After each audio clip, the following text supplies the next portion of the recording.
The 2021 NBA All-Star Game is just under 2 weeks away, with tip-off on Sunday, March 7th at State Farm Arena in Atlanta, where the NBA's best will go head-to-head on the national stage. Hello and welcome back to Penn State Sports Night. I'm Michael Marandino alongside Logan Bourandas and Hunter Pitcoff. The All-Star starters were announced last Thursday and were met with mixed reviews. Did you guys agree with the results? Logan, what time does it say on my phone?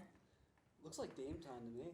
Yeah, it's Dame time. And it's absolutely ridiculous that this guy is not starting in the All-Star game this year. I mean, look, men lie, women lie, numbers don't though. How's Sway? How is Damian Lillard not starting over Luka Doncic? Look, Luka Doncic is great. It is no disrespect to him, but Damian Lillard is better in just about every single major category here on this beautiful graphic. It's also worth noting too, while yes, Damian Lillard should have been starting, I'm also going to look at the Eastern Conference too. I think Jaylen Brown should have been starting from the Boston Celtics. And look, Kyrie Irving decided just to not show up to work for a couple weeks. Anyone would get fired for that besides an NBA player. But Jaylen Brown has been great for the Boston Celtics, great on both ends of the floor. Jason Tatum, Marcus Smart, Kemba Walker, all those guys missed those games, but he was the most consistent guy on that team. I think he should have been starting this year.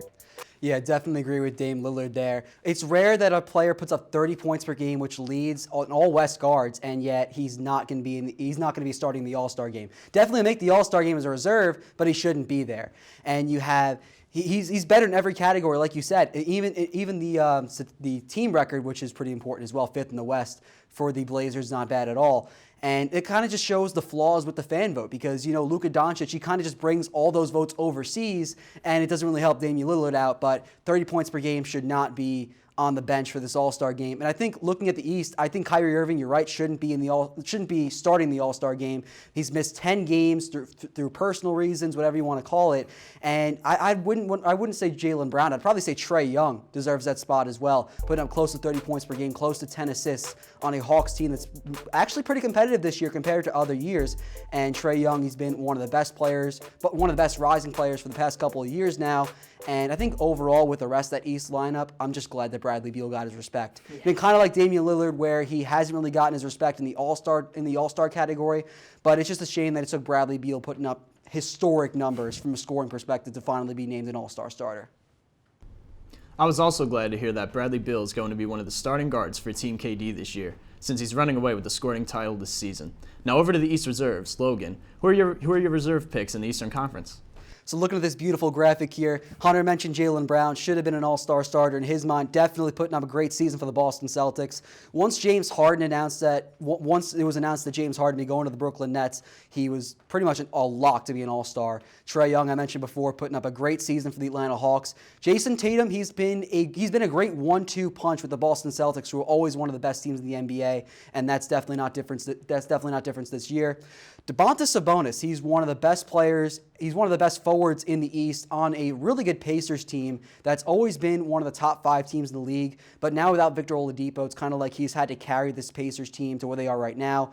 Julius Randle, he has been a surprise story for the New York Knicks this year. I think a lot of people were surprised when he signed that big contract to go to the Knicks, and they were surprised the Knicks actually paid the contract.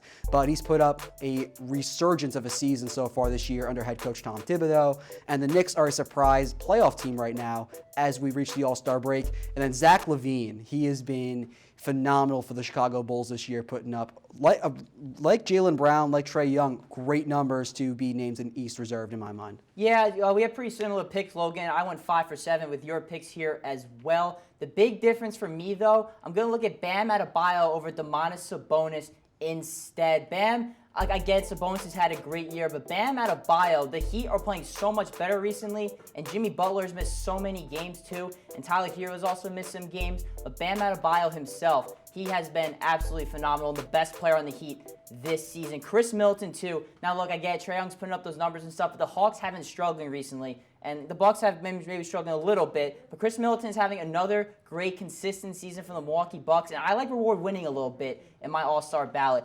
Zach Levine, shout out to him. He's kind of like Bradley Beal, stuck in nowhere's land in Chicago, but he has had a great season. And the Bulls are in the 9 seed right now, so for me, that's enough winning to justify an All-Star spot. And then a dark age Laker here. The dark ages I like to call the Los Angeles Lakers pre-LeBron era. Julius Randle, 20, 10, and 5. He's averaging over great percentages. He's more than deserving of being an All-Star this year.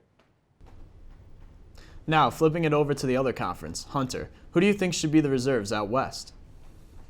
Okay, so I went my little bit of a Damian Lillard spiel there. So he's at the very bare minimum going to be a reserve this year. And the Utah Jazz, I don't know where this came from, but they are perhaps the best team in the NBA right now. So I got two guys, both Donovan Mitchell and Rudy Gobert. They gave him big-time money this offseason, and they have done nothing but put the money where their mouth is. They've both been phenomenal this year, and the Jazz are more than deserving of two All-Stars. And look, Paul George, I have been on the record of saying how much I can't stand this guy, but PG-13, he is in fact box office, and the Clippers have been great this year, and so has Paul George, respectively. Anthony Davis, now he's probably not going to play. He's going to be nursing an injury, but that still doesn't mean he's not deserving of a spot. Maybe a bit of a down year, but he's still Anthony Davis and affects the game in so many different ways. And then Devin Booker for the Phoenix Suns. He's always been putting up the numbers, but the question was, can that lead to winning basketball? It has. They have been one of the few teams in the West that have constantly been in the playoff mix every single week, and I think Devin Booker is the catalyst of that team. And Zion Williamson, this guy is the definition of a living, breathing human highlight reel. He's one of the most dominant paint scorers since Shaquille O'Neal, for crying out loud. He is probably going to be in the All-Star game because you know how the NBA loves to do that, but he has been more than deserving of a spot, and this is going to round it out for me in the West.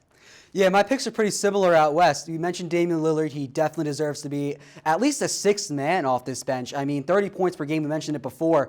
And I agree with Donovan Mitchell. The Jazz, they're the first seed right now in this Western Conference, and he is one of the main reasons why I was very close to not putting Paul George on this list as well, as he's kind of similar to Kyrie Irving, only played 22 games this season, but for Paul George, it's been mostly due to injuries. Sometimes he sat out, but due to the weakness of forwards in the Western Conference, I think he just gets in just based off that, and it's easier to put a Clippers team that is two All-Stars over a Nets team that has three All-Stars. It's easier to kind of have two All-Stars from the same team rather than three. Anthony Davis, he's not going to play this year, kind of like you said, but he definitely deserves to be an All-Star pretty much whenever he steps on the basketball floor. Rudy Gobert as well kind of goes along with Donovan Mitchell. Chris Paul is my main difference in this list. And you mentioned that Devin Booker, how he's played this year, it's led to winning basketball. But the main reason why the Suns are winning, in my opinion, is because they got that guy right there. Wherever Chris Paul goes, no matter how weak the roster is, they always seem to compete. And no matter how much Chris Paul has aged so far in his NBA career, he's put up the same old Chris Paul numbers we're used to seeing.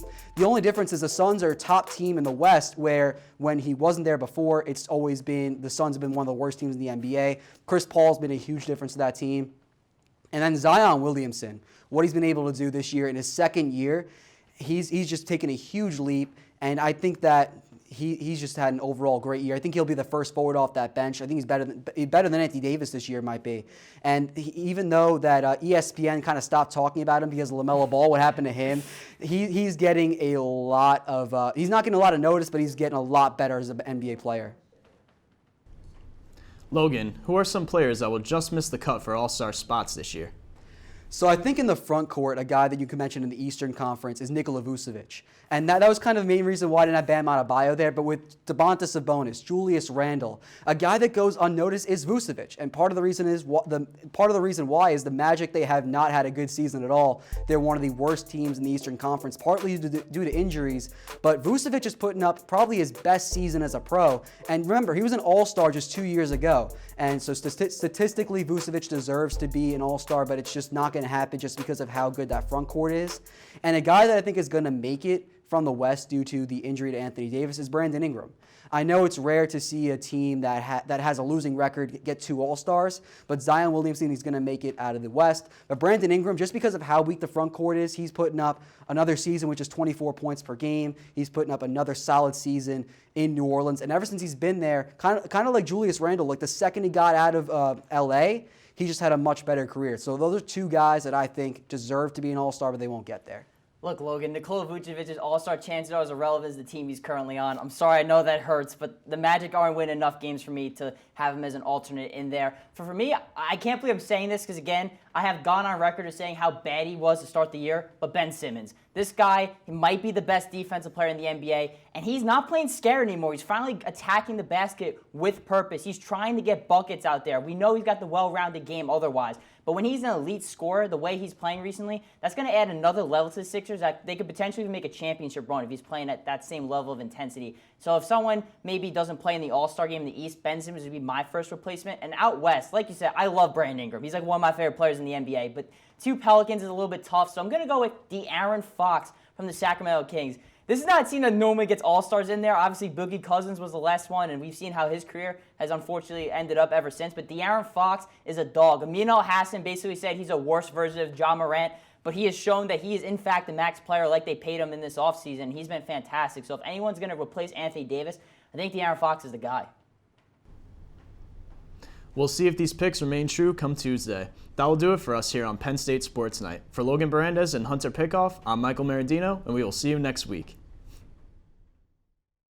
Thank you for watching this edition of Penn State Sports Night. If you're a fan of our content, please be sure to subscribe to our YouTube channel for more clips. Also, follow us on Twitter at PSSN TV and on Instagram at PSU Sports Night to keep up with all the action. For all my colleagues, we are Penn State Sports Night.